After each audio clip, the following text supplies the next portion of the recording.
भाजपा के युवा नेता मेजर धीर नत्थी सिंह के अनुसार केंद्र की मोदी सरकार शानदार कार्य कर रही है। वहीं प्रधानमंत्री नरेंद्र मोदी ने विश्व स्तर पर भारत को स्थापित किया है।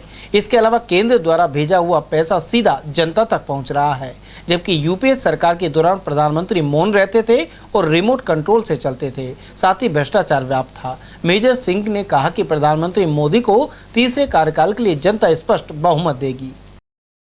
की नीतियों और जो काम करने का तरीका है, जो फॉलो अप है, उससे मैं यकीन के साथ कह सकता हूं कि एक एक पैसा किसी भी योजना का हो वो गरीब की जेब में पहुंचता है।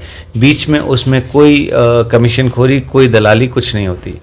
जैसे आपको याद हो तो पेंशन योजना में पहले डाकिया पेंशन देने आता था, गरीब आदमी को ये भी पता नहीं होता था उसकी पेंशन कितनी है, और जब डाकिया देने आ जाता था तो जितना दे दिया उतना दे दिया। और यहाँ तक भी हो जाता था कि जो उस टाइम पे जो उनके नेता थे उनका हर लेवल पे कमीशन होता था।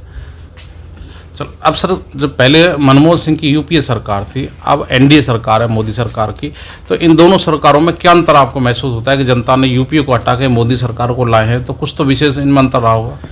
देखिए, मोदी जी की मनमोहन सिंह जी की जो सरकार थी वो एक तरह से मूक बधिर सरकार थी, वो एक रिमोट कंट्रोल से चल रही थी। और मोदी जी की सरकार है उसका उदाहरण आपको देश में ही नहीं विदेशों में मिलेगा, जहाँ पे देश देश में विदेश में भारत माता की जय के नारे गूंज रहे हैं। देखिए, 70 साल तक कांग्रेस ने इस देश को लूटा है। 70 साल तक इस देश की जनता को कांग्रेस ने गुमराह किया है।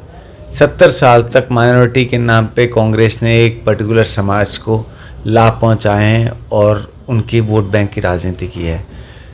आज सौभाग्य से हमें एक ऐसी सरकार मिली है, इस देश की जनता को ऐसी सरकार मिली है जिनकी नीतियां स्पष्ट है, जो भारत माता की जय, वंदे मातरम और भारत को विश्व गुरु बनाने की दिशा में काम कर रही है, जो जनता को निष्पक्ष, जो हमारा संविधान है उसकी नीतियों के अनुसार सेवा कर रही है और इस देश का व्यवस्था संभाली हुई है।